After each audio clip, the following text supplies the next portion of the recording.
ongoing series that we have throughout November and December, where we're talking about different issues within the within the news industry, every single Monday at 7. And this week, we're going to be talking about diversity within the news, and some questions about diversity in media broadly, and kind of what that means and what that should look like, what direction we should be going in. I do want to say that we do only have 3 panelists on our discussion today. And of course, that is in no way representative of what the community in Columbus looks like as a whole. But that's because this isn't supposed to be a definitive conversation. It's just supposed to be the beginning of a conversation, kind of trying to start a dialogue about not what just diversity in the news looks like broadly, but also specifically here in Columbus, and kind of what we could do to work on some of the issues that we might address in that realm. So to get started, I would love it if both of my panel guests could give a little bit of an introduction into your background and kind of what your work has been in the media. So Tommy, let's start with you. All right, that's fine. My name is Tommy Meade Jr., and I am the policing editor of Matter News. I also serve as the editor in chief of HBCBuzz.com. I love to read and write. Pretty, pretty basic. That's pretty much describes me as a whole. Absolutely. Are you reading anything good right now? I am. I'm reading a book called "Something in This Book Is True." So it's pretty Oh, something in this true. So yeah, it's pretty cool. it's an intriguing title. I like it. Hmm. Isaiah, would you introduce yourself? Hey, what's good? Unknown in the building, or you can call me Isaiah. I, in the city, am formerly known as an artist, producer, creative director. I've been a musician since I was 10, so I'm definitely very passionate about sounds. And as far as news and media, been taking it a little more serious within the past year, and so my feet are just a little wet with news and stuff. But I have a lot I'd like to say and add to the space. Absolutely, yeah. And I think that even more broadly, the experience that you've had within the media industry, I think is still very indicative of a lot of the issues that we've had within the news industry. So feel free to talk about your experience kind of in media broadly, even if it hasn't For been sure, specifically for journalism sure, related. Um, definitely. all right. Well, if you Are guys are you? ready, Oh, you're asking now, or are you? I was going Oh, to say, I was going to kick us off if you're ready with the first no, question. gotcha. Cool. Sounds good. All right. So I'm going to start kind of broad to give you guys some room to talk about, and then we'll kind of hone in from there. To start, what does diversity in the media mean to you? And Isaiah, we'll start with you since Tommy started first. Sweet. Um, Diversity in this space to me looks like just like the rainbow. Think about it. It's a spectrum, and it's all applied right in that picture. No questions. And the environment also understands each other and can speak to each other in a way that is always growing and learning to understand each other deeper and understand each other's souls deeper. And that's one thing for me. Yeah, absolutely. I agree Tommy? with that. I agree. To go off that, I think that diversity also means not just diversity in uh, skin color or faith or uh, gender, but also diversity in thought. And when you, since we're individual yet complex human beings, I think it's important to have different backgrounds to match. That all voices should be heard, and when there's a lack of that, a lack of diversity in any organization, then uh, certain voices won't be heard, or we won't know about these voices in a community, and it's unrealistic to have it that way. So I think diversity matters more so Yeah, now more than ever. Yeah. I agree. Absolutely. And I love that you brought up diversity of ideologies, because I think that a lot of times that's part of what we're getting at with like trying to foster more diversity anyway. And I think that not having diversity of different ideologies can be even more insidious, right? Like I agree. Mhm. Yeah, it's much easier to make sure you have like more people of color in your newsroom or more women, but it's not necessarily okay. It's not necessarily as easy to be able to make sure that you have people that are not as ideologically aligned. And I don't think people prioritize that as much either. I agree. I think it's important. It's good to recognize it, and work towards bringing that, making that a reality. Because you you grow as a human being when that is the case. And I can't Yeah. remember the exact quote or who it was that said this, but ultimately, I feel the best work environment has two opposing forces, like people that completely disagree, Mm-hmm. and Mhm. you will see great business come from that. Right. Yeah. Like Right. there's just it doesn't obviously like maybe they have the same morals as far as what the business is, but Mm-hmm. maybe someone's completely left, someone's completely right, but they have the Mhm. best business. You know what I'm saying? So Mm-hmm. it's just being able to come together at the table and eating like that. Like I think that's important. Absolutely. Yeah, absolutely. Also, I Um, think Go ahead. um, I mean, I to kind of touch on it again as far as what I was saying with the spectrum.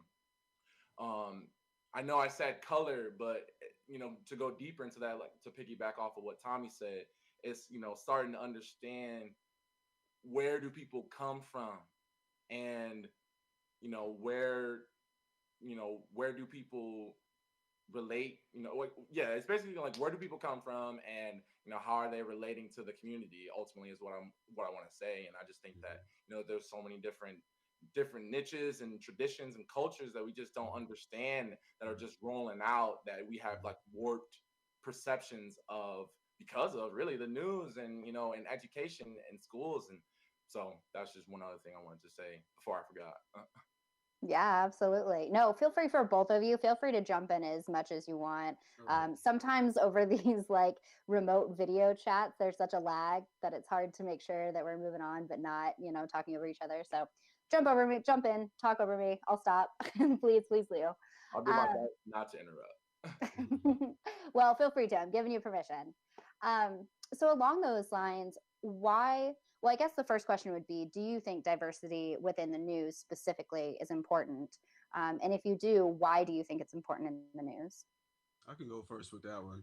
I think there's a lack of diversity in the news and a lot of aspects that we just talked about, and I think that uh, mm, it's it's unrealistic. I can't. It's as if I can't take it serious, even though it is what it is, and it's reality, but it's unrealistic because it's not it's not my reality.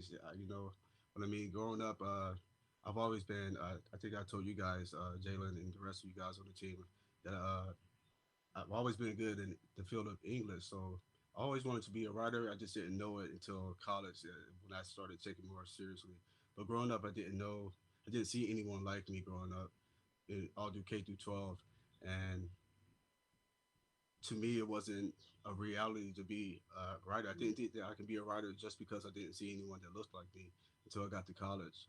I went to a historically black college as well. So that's when I started reading about your James Baldwin and your Frederick Douglass and the rest of the black writers like Richard Wright and etc. And that's when I Mhm. finally was able to see that I can be a writer, because I knew of people who looked like me who did it before in the past. But when there's a lack of diversity in the mainstream media or in the local media, people like me who share my skin color, and it's real. It's a double edged sword. It's sad to say, but we we we as a black person, as black people, we need someone that looks like us, Mhm. uh, doing the good work. And it's not to say that we don't look at other races, but it is to say it's a complex thing. With this history in this country, it's a lot of things that goes into it. But it's better to have. Oh, sorry, that's Siri. Don't mind her. Always listening when you don't want her to be. Right. It's best to have people from all different types of races and faiths and ideologies than to not have it. So that's what I think about that. Your question. Yeah, absolutely. I definitely feel all that. And to add to the question, I feel yes, it's important because it adds value to your life and you are connected to the world deeper by being able to see someone from a different culture. And how I feel it should be different is these people should be implementing their culture and informing people more. That's the Mhm. disconnect, because people don't even know people's cultures and communities, and they feel afraid because all of these different perceptions, or even just lack of information. They don't even care to know. But Hmm. yeah, so I just think that more representation and more education in the news that tells people like this is your community. You know what I'm saying? And that breaks down to so many Mhm. different things, like Right. from education to like different forms of work and how Mhm. people can be learning about how to apply themselves and Mhm. It's levels what's to it. being talked about. Like there's levels to this stuff, Yeah, man. Like right. I don't know. So Yeah. there's just so much to talk about as far as that. Like what's being talked about also, like within Hmm. the different industries. And, like they don't teach us the right financial stuff Oh man. right right in high school and junior high when they should. Mm. Really, I just was having this conversation with a mentor today that we should be like strapped in by 14. And think about it, like if Mm. anything, I should have been and I could have been like if I was more Hmm. grounded in financial literacy at 14 years old, I'd definitely be a millionaire right now. And Right. I was sexy and a DJ. So it would have been done. You know what I mean? Mhm. Like Yeah. so like it's I don't know. So it's a learning game with all that. Yeah. How I think about it. So With Right. your work ethic, I don't doubt that a tiny bit. Yeah. uh, I mean, It's like there's like it's little like a woulda, coulda, shoulda thing. younger people popping Yeah. right now that have a backbone or some type of financial literacy. They dive into it, but it's Hmm. like that's not the mainstream. You know what I'm saying? That's what I'm trying to say. And it's like Yeah. if you diversify the news, that will be in there. You know what I'm saying? So yeah. Right. And I think that that's part of it, right? That if there was more diversity, even within like finances, right? Like even within the financial industry, if there was more diversity and if it wasn't nearly as white and as male and as Hmm. cisgendered, then that knowledge would be shared kind of more intimately Mm, within the communities, mm, So Hmm. I think that's part of it within the news too, right? Like if you have more people that are, all of those kinds of demographics that tend to be more in power and tend to be able to get those opportunities more, they're going to stay that way because they're going to have more information. They're going to have that information at their fingertips and not have to work as hard to make sure that they're staying informed as a lot of other folks have to. yeah. Absolutely. Yeah, it's like Um, I was gonna say it's like a woulda, coulda, shoulda thing with all of these things, but it is what it is, and meaning we can't change the past or what's in the past, but we can start to work on it today and fulfill that promise for those after us because we experienced enough of life to know better, and therefore Mm, we should yeah. do the good work. And for those after us, who I think, in my humble opinion, they deserve more freedom and opportunities than we ever received in life. So I think that's very important because image plays a big role in all of these things, and just the image alone means so much to those Yeah. younger kids. Looking up to those people they see on TV. mhm. Yeah, absolutely. To follow up on that, what kind of things would you like to see to be able to provide more freedom and opportunities for folks that are in the younger generation? And after you guys kind of give a chance to talk about that, I do have some stats that'll kind of talk about things that within the news industry that are starting to shift in that way. But I'm curious for both of you, what kind of things would you like to see organizations generally or news organizations do to be able to foster more diversity and give those opportunities, like you're saying, Tommy? I want to definitely go on that first because this question like kind of comes back to what I was just saying, and I feel like my strong suit really is production, multimedia, and stuff, and I feel like with kids and the youth, they really you're saying like looking up to you were just saying Tommy like what people they're looking up to people on TV and stuff, the celebrities. Like I Hmm. just feel like diversity would be more inclusion to that lifestyle, what that looks like, and you know actually putting I mean I guess really like just putting people in the place to like live the life more. Like I just feel Hmm. like there's just such a disconnect in Hmm. there's really such a strong disconnect to what the actual lifestyle of the artist is, for example. You know what I'm saying? Like a lot Mm-hmm. of people think it's this big thing, you're famous and you're rich and all this stuff, and you have a million followers and you're living the life, but Hmm. lo and behold, you don't know a lot of people are struggling. You know what I'm Right. saying? And that comes back to the media and education. It's like not being informed of how to like do the best process. So it's like, why isn't the mainstream news informing us of how to be a Dr. Dre, you know what I'm saying, or a Diddy? Mm. So they don't want that, you know what I'm saying? Right. They don't want that kind of stuff, I Okay. feel. Obviously. So Right. like, so it's like switching that construct to like make everyone a millionaire, make everyone a billionaire, you know what I'm saying? And just being more honest about what actually goes into these different processes and stuff like that. I'm starting to see that, there's definitely tons of entrepreneurs that are like giving away their hacks to making a bunch of money. They're like talking about, okay, this is my process for my service, and you can take it and copy my click funnel, blah blah blah, and make money. Like so many people are doing that, but it's like such small scale, and that stuff is only targeted to people that look for that kind of stuff on Instagram and Facebook, and it's like it's a rabbit hole for even that kind of information. So it's not mainstream. So all I'm trying to say is I just think that on the news should get more into DIY and and putting it out there more realistically, opposed to just showing the blow up. You know what I mean? Essentially, like they don't show the process. They just show someone getting killed or someone getting famous or the meme or the new, what the news is. And I just think that it's not as intimate as it could be. More like the news you can use kind of stuff, like stuff that actually like applies to your regular daily life. Yeah. Something that's worthwhile, something that you can gain something from instead of something with such a lack of substance to it. It doesn't even so traumatic in most cases. That's not reality. At least I don't. I choose not to live that way for myself. I think if we had more programs and opportunities provided to people of all who look like me and other races and faiths, et cetera, et cetera, I think that would be ideal because then you can. That's something that you can learn from, something that's worthwhile, something that you can gain a lot of things from. And I agree with you, Isaiah, when you say to just show one type of reality, but that reality isn't reality for the rest of us who are struggling ourselves, in particular with people in our generation. That's just not what we want to do. Like, for instance, traditional 9 to 5 work grind. That's cool. It's cool to have the same job for 30 years and then retire. That's great.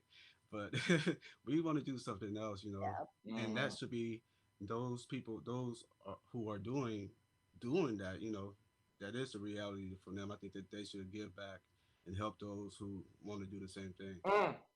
I'm having two parallel thoughts right now. I need to say one, it kind of goes back to what I was saying. The news just needs to get more airtime to people that have power and bridge the gap. And two, I just really want that like I want the representation from different cultures. Like I'm African, right? I'm Nigerian. Like if there was more news that like showed what the reality of that is in a way that doesn't show that it's like just like the same as America and corrupt and they try to like make it seem like it's like the Stone Ages. Like I have friends that are like Nigerian and it's a beautiful place. It's so painted like just from the mainstream news or watching SNL or not SNL. I don't even remember his name. I don't even want to put him on blast. Like whatever. It's just like people just paint countries outside of their or the areas outside of their proximity as whatever. People are just so ignorant, and we just need direct sources in the pipeline that is the mainstream communication. You know what I mean? Like I just feel like they just put anyone, like any Joe Schmo can be up in the chair. I'm a Joe Schmo. Like I want to be more informed to speak for the people. You know what I mean? And I'm in this chair and I'm doing the best I can, but it's like it should be different. So that's one thing I want to say. Yeah, absolutely. Yeah, I think the aspects that you're talking about of stereotyping, right? Like the way that the media tends to portray like sub-Saharan African countries, for example, as being like poor and backwards and not having any of the civilization that we do, even though a lot of those countries struggle with the exact same issues that we're struggling with and like in a lot of cases failing at. But I think that is a byproduct of one of the things that we talk about a lot at Matter, which is like this for-profit model, right? That is driven by how many viewers and how many viewers and how many clicks you're going to get, which then dictates how much money you're going to get in advertiser dollars, right? And because of that, like if you take broadcast news, for example, they want as many views as possible, right? And the predominant idea within broadcast is like people are not going to listen for longer than like 30 seconds, right? They're not going to pay attention. They're not going to watch for like longer than your minute and a half clip is, right? They're just not going to do it, is the idea. And so then what happens is broadcast journalists go out there and they look for a sound bite that is the exact quote that's going to fit in exactly with the pre-structured story that they have, that's not actually hearing their source or actually hearing what their source has to say or what they're thinking about or what's top of mind, but instead fills in the slot that they need to fill in for this like minute 30 package that they have. And a lot of times because of that, people get chalked up to stereotypes, right? And it's like, oh, you said the thing that fulfilled my preconceived notion of who you were. Okay, check. Let me put this quote in. Now we're going to run it. And that's about it. The thing that does, though, and I really want to say this kind of, I mean, I'm not like a full-on comedian, but I just feel like the world is just so serious, you know? Like diversity would be more laughs in the news. Right. And, you know, like, I don't know, if Oprah was on like a ABC tour and she was like, hey, anyone that sees this, I'll cash app you $10. You know what I mean? Send it in your cash app. Like more moments like that need to happen. It's like a super simple idea, but so yeah. To go off that, I think in life, if you don't have a sense of humor, you should find one. You should get one because you will need it. You definitely need it. But to go off what you said, Jalen, I think at the same time when they're doing this for the clicks and likes, they're forgetting to realize and recognize that it is what it is, and meaning that you can't, they're not. They're trying to. It's like an attempt to deny that person's experience, their life experience. When you can't do that to people, even though it's a click and like thing type of thing that they're doing. That's still someone's life experiences. That's what they're going through every day of their life. They're forgetting to put themselves in their shoes, and they're just doing it for clicks and likes. And it's a terrible thing that's going on with that. It's very sad. Yeah, absolutely. And I think it adds to the dehumanization of people, right? Because then the people that actually do get airtime, that get to explain the nuance of their thoughts and opinions and beliefs, tend to be the people in power, right? I mean, you think about like access journalism, which is this idea that you do journalism just based on the idea that you have access to celebrities. That becomes such a tool, right? And then you see all these like powerful figures who are not, I hate to say like everyday people, because who is an everyday person, right? Like I think that concept can be kind of misused sometimes. But when you're only seeing people that actually are giving any nuance or any kind of detail on this as like specific celebrities, which also like definitely has a diversity problem and definitely have like a representation problem for sure. You're just not getting the full humanity of those people that you're hearing from, right? So like you may be doing like man on the street type interviews, but you're not really understanding the people on the street really. Yeah, I agree. Yeah. So I kind of wanted to talk a little bit about your guys' specific experiences, if you're willing to share. And so what I was wondering is, for each of you, what has your experience been like working in the media, and how did it compare to your expectation going into the media industry? Well, it's a lot of work, and it's always innovating, which is definitely a lot to keep up with. And ultimately, you have to be very materialistic to want to do this kind of stuff. Like I feel like you definitely, if you want to produce media, you have to understand money really well. You have to understand design and communication really well. And I'm passionate about these things. I've realized that you don't have to do everything in media too. You know what I'm saying? Like it's like a family.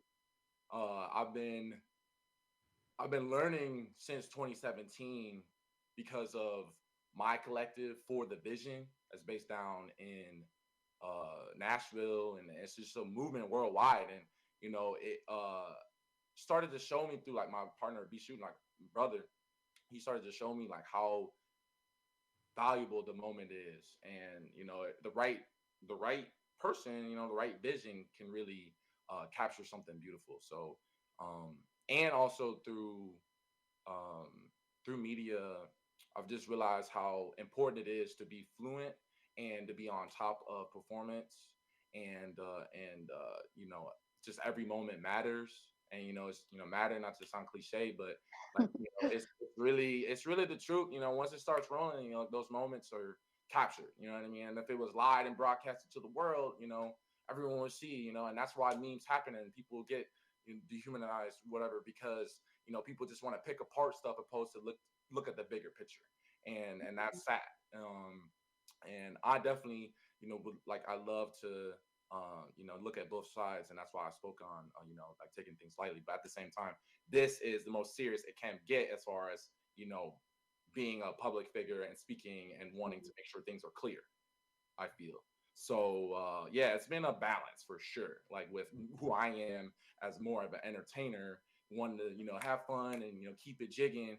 But this is kind of all right, guys. Like let's get out into business. You know what I'm saying? Mm-hmm. So it's been definitely a journey for sure. And I feel I want to get more people like myself to to be aware of how important this information is and staying informed with the community, especially when it comes to development and policing, because there's a lot that I have experienced from brutality and seeing development change from Chicago to Columbus and LA and I want to speak on that stuff, but ultimately, media is a lot, so it's just oh, all about how you perceive it and how you build with it. To piggyback off of that, I think it's definitely a time and place for everything. Like you said, you wanna have fun, but you know you have to do the work as well. So it's like a balance. It's like a balancing act that you have to do. But for myself, in my own experience, I've worked and I still do some work at HBCU Buzz, and uh, my experience with that is that prior to HBCU Buzz being created, every time you see any news related to HBCUs, HBCU stands for Historically Black Colleges and Universities. But anytime you see something on the news, is a black person got shot or something that's uh, traumatic, something that's terrible happening. But that's not all that goes on black colleges campuses. There's a lot of great things happening at black colleges. Uh, and they're relevant today now more than ever. And it's important for people to see that, and that's why HBC Buzz was created for to make have these voices heard instead of seeing something so negative all the time. For sure. That's why I started doing work with that, and from there I just started to see how that really plays into real life. Anytime you turn on CNN or MSNBC and they're talking about a HBCU, if someone got shot or killed, it's something that's really really traumatic for us to see time and time again, or played over and over again. And that's not the reality at these campuses. They produce, some of the most black doctors, the most black lawyers, the most uh, engineers, et cetera, et cetera. And yet people don't know that to be true about HBCUs, and yet it is true. Yeah, it is what it is. And, it's always the negatives, but at least try to make it balanced and tell the positive as well. And that's been my experience, really. Just working in that field. Some things have come to a great shock to me. Some things are not surprising at all. It's to be expected.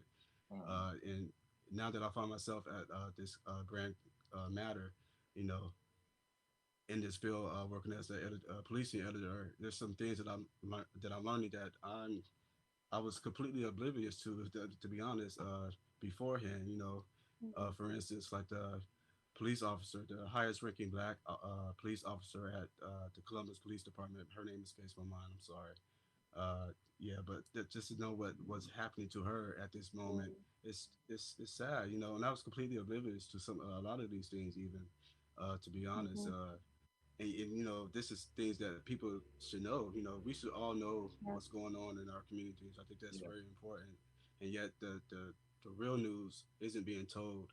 It's as if there's some type of big game that we're playing, like an agenda that must be fulfilled, that we the people aren't aware of. And it's good to see and good to be a part of a team like Matter, who is telling these stories.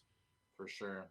Also, I wanted to add to the space that um, last year I ended up founding with a couple partners, Cassie and Sam Rothstein, Odd City, and that was a multimedia bazaar, is what we originally called it, and it was a festival.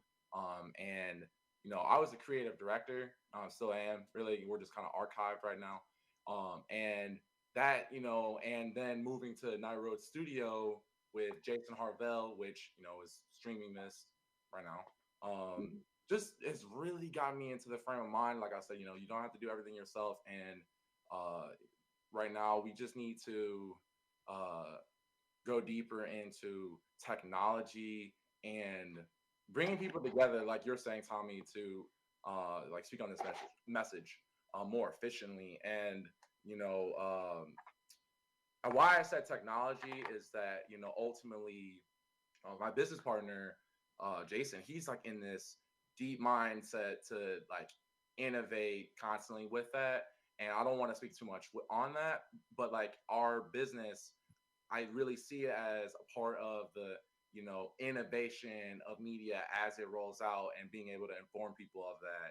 And I think it's just super important to just stay aware of like what's going on um, and being able to put stuff out there in the most efficient way. Like for example, like not everyone has TV or cable anymore. You know what I'm saying? We're on telephone or we're on cell phones and Or won't it? text. A lot of You know, people we don't want text. TV Why shows. can't we get messages and stuff like to our phones? Like there's such disconnects. So I just want to be a part of the innovation of how we communicate with everyone too. So that's one thing I want to say, and I've learned a lot about trying to communicate with people and what people like and what they don't like, and yeah. So it's been a journey. Yeah, absolutely. Um, I was wondering, Tommy, you were mentioning the Black Lieutenant with NCPD. Are you thinking of Melissa McFadden? Yes, that's her name. I Yes, yes. apologize, Melissa. Yes, I'm thinking about you. Oh, it's okay. No worries. But I did, since you brought her up, I did want to kind of talk a little bit about, just in case anyone who's watching that isn't familiar with the kind of background of the story. But Melissa McFadden this year released a book. I think it's called Walking the Thin Black Line. Kind of a play off of the thin blue line idea, which is, if anyone's not familiar, the idea of the thin blue line is that the police are this thin blue line between like society and chaos, essentially, right? Which has also been used as a bit of a, some would argue, as a bit of a tool for propaganda for the police. And so it's a bit of a play off of that. And really what it is it's a memoir.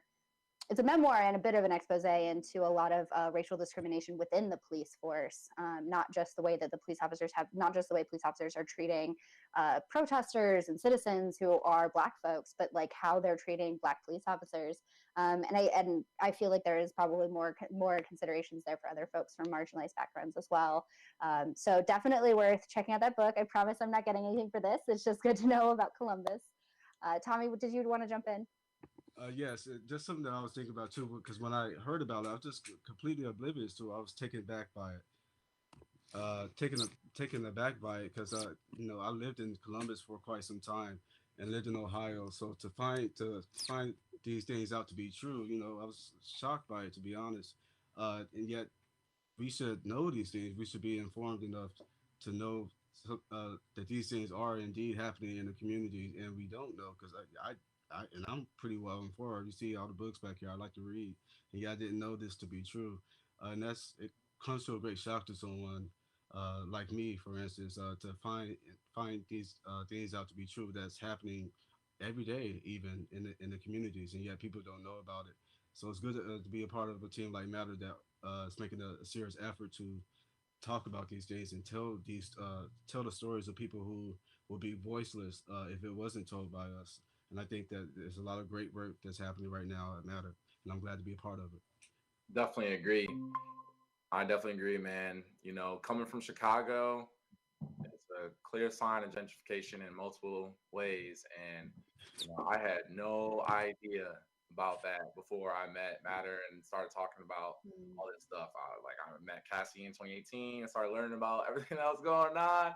And I'm like, whoa. Like, I've kind of heard some of the words and stuff, but, lo and behold, like there's this whole world and there's plenty of other people like me, what I'm saying, that need to be informed. So, to piggyback off of what you're saying, Tommy. So, yeah, I definitely feel you. And we definitely need to find more ways to like inform people of how to go into advocacy. I feel like and activism and all that, just to talk on that because it's opening a wound and it's a big motion and uh, people are getting hurt constantly and we don't know and ultimately like things need to change, man. And it's like, how do we best do that in a way that constantly changes things, and then less people are getting hurt? You know what I mean? Mm-hmm. Like, I that's what I want to see. I think the best way to go about it is to go back to go back in history and look at and see what others were doing back then. Because what worked back then, if it's like the saying, if it's not broke, don't fix it. But a lot of things are broke. I'm not negating from that, but go back to what Gandhi said. Be the change you want to see. And that's the Yeah. best. Be the change you want to see, uh, and try working on doing better and being better. And that's as best as we can get. Yeah. Because it starts with you. It starts with yourself. And there's a lot of things that terrible things that we see when we walk outside our doors, but there's only so much that you can do as an individual. But you can start by being the change you want to see and doing better and being better. Beautifully said. I do have actually a question to piggyback off of that. But since we're about halfway through, I want to take a quick second and say thank you to our sponsors, which Isaiah mentioned this a little bit earlier, but Night Road Studios is helping us make this live stream possible. They've been one of our sponsors throughout all of these Matter Monday events, as well as the Tales of Two Cities events that we did a few weeks ago. Also, a big shout out and thank you to Wild Goose Creative. They actually allowed us to be able to use their space for a lot of these Matter Monday events. However, we've opted to do a virtual event instead in light of the pandemic in order to keep everyone safer. And I just wanted to mention for anyone who is not aware that this is actually part of a fundraiser that Matter is doing throughout November and December. There is a suggested $5 donation for this event. And for every donation that we get in November and December, it's at least matched, which means it'll get doubled if you just donate once. So if you give us $5 for this event, it'll get doubled. Or if you become a sustaining member, we'll actually get a full year's value for your membership. So if you became a sustaining member at $20 a month, we would get $240 for the 20 that you're giving us. So it's a good way to make a lot of bang for your buck and really make sure that the donations that you're giving are really going to make sure that we continue to do this critical work. So going back to the conversation, and so sorry, I want to say I am having some technical difficulties. I think I got it figured out, but there are some connectivity issues. Gotta love Wi-Fi.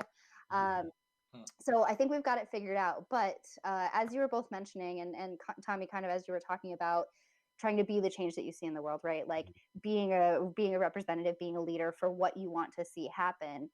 You both are leaders in your various positions, right? With HBCU Buzz and as well as with Matter Now, and Isaiah for you with Cloud City and Night Road Studio and with It's I now unknown 818 or 811. Both of you are in leadership positions, and I think I've had to think about a lot of these questions too. I think anyone that's in a leadership position needs to think about what does it look like to foster diversity and to provide equity in whatever space I'm leading, right? Equity and inclusion. And I feel like those are a lot of buzzwords that are thrown around, but it's important, right? Because diversity means having diverse folks there. Equity means making sure that they all have equal opportunities and equal chances within the employment. And inclusion makes sure that they feel comfortable being there, right? That they're not folks that are feeling tokenized or feeling like they're only on the margins or on the fringes of a newsroom organization or what have you. So for you two as leaders, how do you think about diversity, equity, inclusion, and how do you hope to foster it, or what does that look like for you as a leader? I could hit that quick. I just feel like simply said, it's engagement with those in different demographics, different cultures, and setting times to communicate, and going deeper with what it is we're trying to build on. I think it's really a lot of people just don't get together in those spaces to talk that are from different backgrounds a lot of Yeah, times. absolutely. I think that I agree with that too. To go off that as well, I think I take being a leader as a compliment. So thank you. But some people, many people, if you will, look up to so-called leaders. I don't think we have the best of leaders present at the moment Mm. for whatever given reason. But many of us look up to these same people, these very people, when we don't know, for instance, exactly what they've done to get in that position and what they're doing to remain in that position. Mm. And it is what it is. I'm not trying to judge anyone when I say that, but I like the term, like we look at these people as role models, but I like the phrase a success model better because Mm. you can look at these people, and you can look at my career as well as a tool to see what to do and what not to do. You know, as a Mhm. mechanism to do that for yourself, and that is to say, you can take what I've done, managed to do over my professional career as a writer. You can see what you can do better. That's better than what I've managed to do, and you can also see what not to do. Because I'm human. I'm a human being. I'm gonna make mistakes. There's Mhm. some things that I'm not too proud of, and in particular, what the field that I am. Like I look back at some of my old work and I scoff at it. Like I can't believe I said that. I can't believe I wrote that. But those that's coming after us, they can look at my work as a success model, and they can something that they can use to try to be better than what I managed to do in my lifetime. I really like that. I like the idea of success model a lot. It's almost like showing people what paths they have open for Yeah, themselves, right? exactly. Which Right, right. kind of gets back to the representation thing too. Like if you see folks that look like you or that like are from a group that you identify with succeeding and what pathways they have for that, that now seems like it's open to you more. And I think especially now in this gig economy where the 9 to 5 jobs you were talking about earlier don't exist, nor do our generation really want them as much. I think that in that kind of situation, it's important to be able to see these different pathways that people have taken. So I really like that you said that, and that definitely really resonates with me. And as far as like in inclusion, that's like knowledge, and I want Mm-hmm. to be able to have within the different, you said like unknown, it's Cloud City, I rode like as a leader in those different areas. I want to have like a playbook, like you said, a workbook, an actual, like I'm actually in the process of creating like a Night Road Studio workbook, like work production book, and I want to be able to give that back to the community because there's just so many different things with live streaming and camera, like photography, Mm-hmm. videography, music production, engineering. Like there's so many different things and production that can be spoken on, and I'm learning them more as a leader, and want to be able to always give that back. So Yeah. I love that you're willing to give that back too, because I think something that's not quite the news, but is related to like the spread of news and information and knowledge, really, right? That I have really been frustrated with from different perspectives, more from an economic, like low income perspective for sure, but that I've been really frustrated about is people who I feel like are knowledge gatekeepers who had the Mm-hmm. privilege to go to college, to maybe Right. even get a master's, and then are requiring that you pay X number of dollars every single hour to ever get access to that information, Mm-hmm. even though they're fine, right? Like, even though they are okay existing in this world, like, they live comfortably, like, they're okay. Uh, there's such a mentality that, like, not only is that okay, but that's what you should do. And if you're not doing that, you're ruining it for everyone, right? If you give away information for free, you're going to be devaluing it for everyone. Then no one's going to be able to charge these kinds of rates for consulting or information or whatever. Um, but then if you have that, then that knowledge only stays in the positions of people that have power, which often means people that have money, which often means people that are white and more male across the board. And so I think, like, even outside of a news context, I think it's really cool that you want to create the roadmap for other people to be able to learn from. Because, like you said, if someone would have passed down financial knowledge to you earlier on, who knows where you would have been now? And if you can pass that down to other people and not create that barrier and that gatekeeping, Mm-hmm. I think that that does create like real change over time, Right. right? I agree. yeah, I think and that's very important too, because it's like I said earlier, it's like a woulda, coulda, shoulda moment for us all. Like if I would have had this, I should have done this. But at the Mm-hmm. same time, we can't have any regrets over the things that we done in our lifetimes because we're here at this moment right now, and that's Mm-hmm. important in itself. For those watching this, they will be able to avoid the same pitfalls that we've had in life. And that's, it sucks, for us, I guess, but, it's good, because those after us will have better opportunities and freedoms by just listening to us talk at this very moment. I think Booker T. Washington said it best in 1911.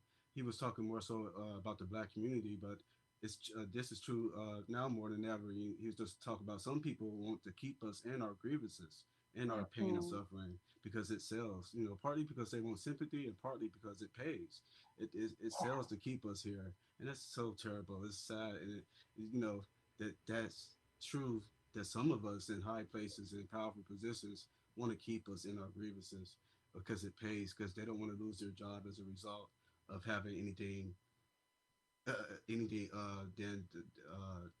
than that. You know, Mm-hmm. it's really sucks that a human can be so cruel in that regard, but it is what it is, and we got to do make the best of what we have now. You know, as long as we're continuing this conversation and others are having the same conversation, that matters. You know, because just having the conversation in itself is important, and that's Yeah. a good place to start.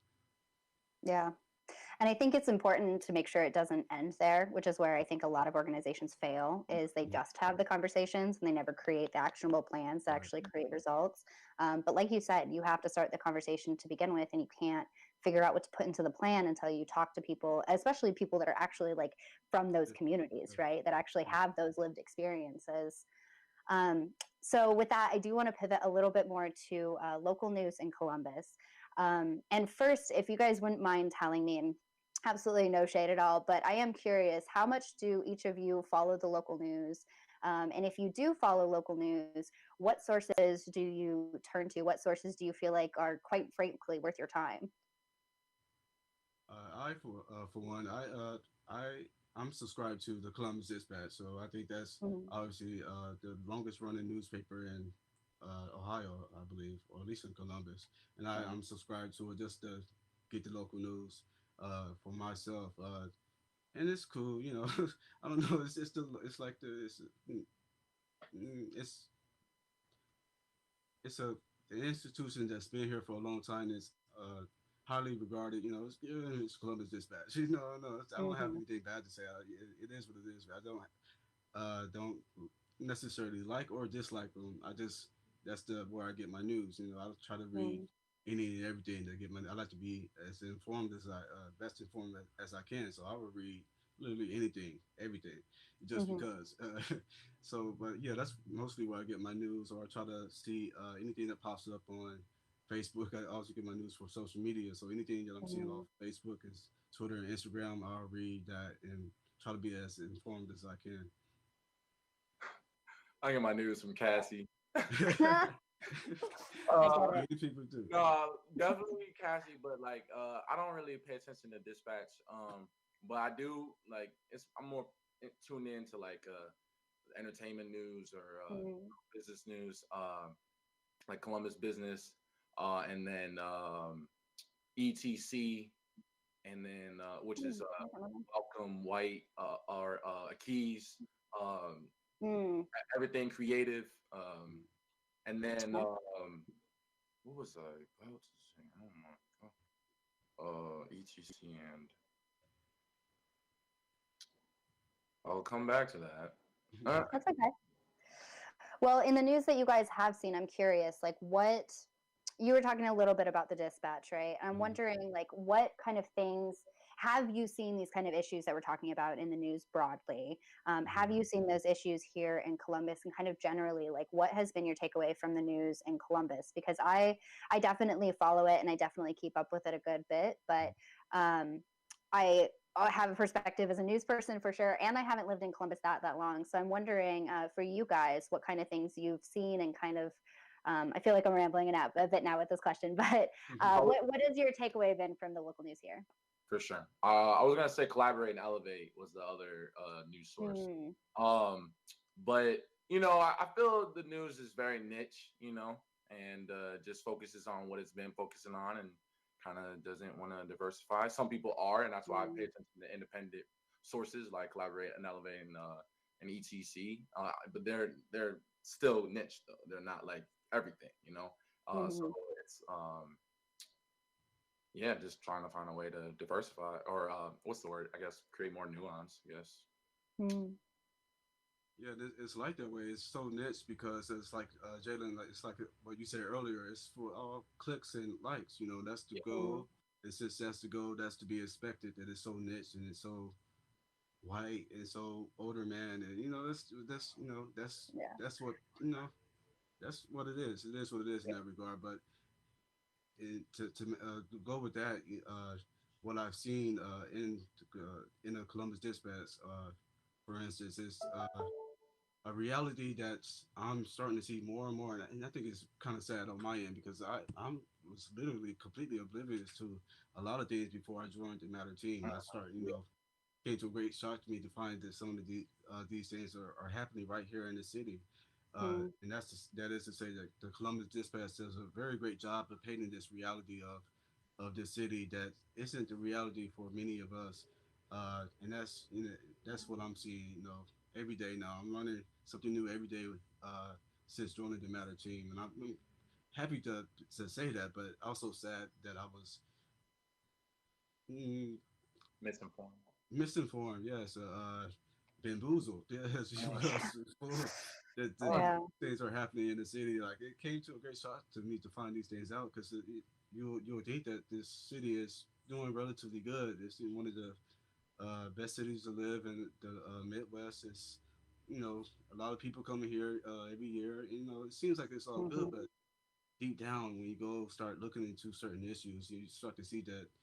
I'm not sure if this is the.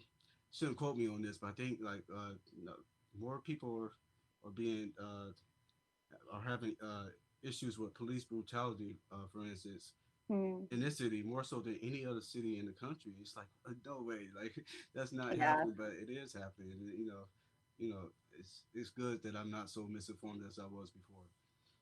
Yeah.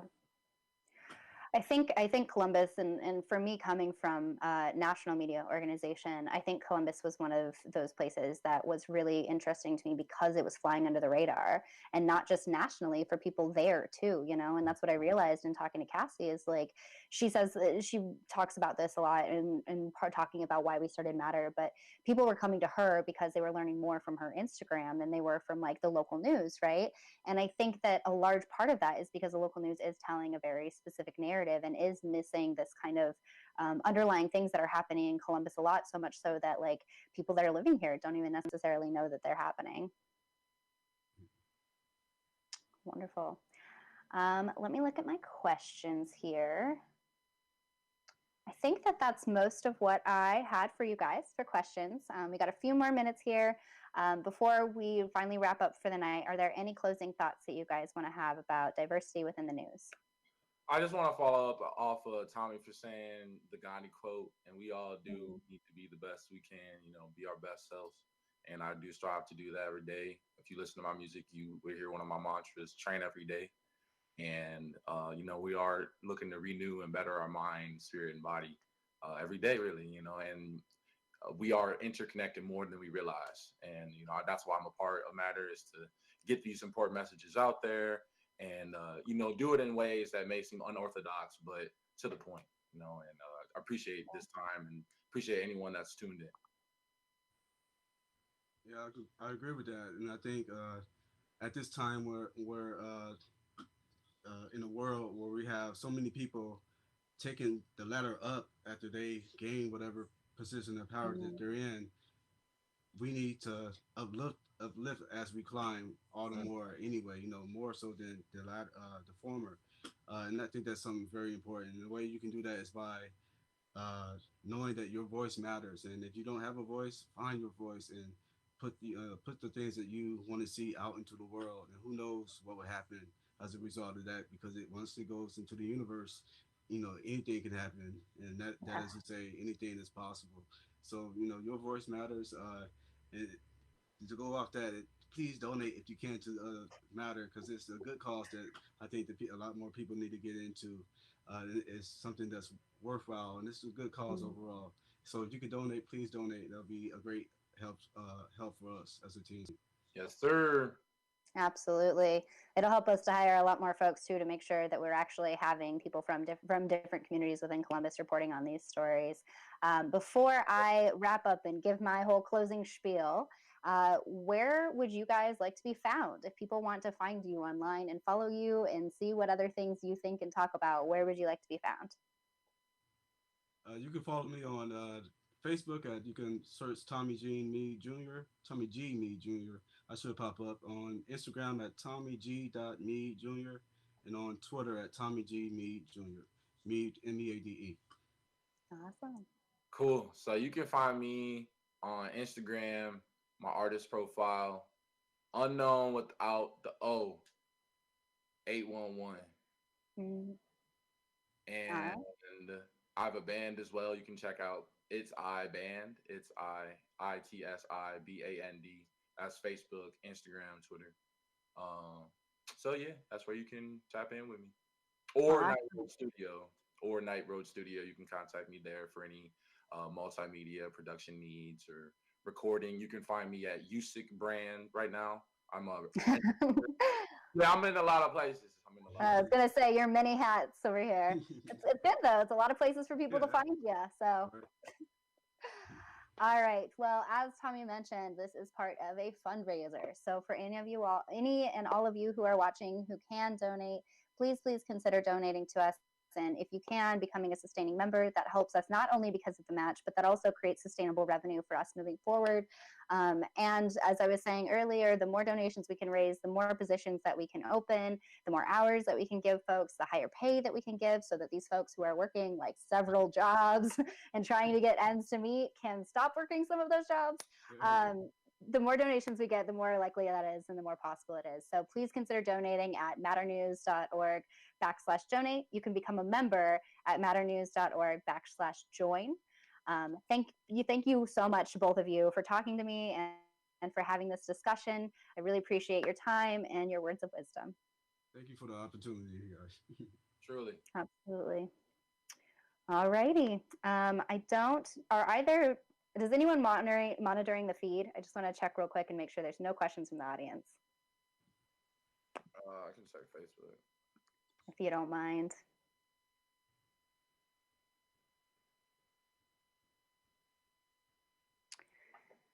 Just want to make sure we're not leaving anyone out since we've got a few minutes left over.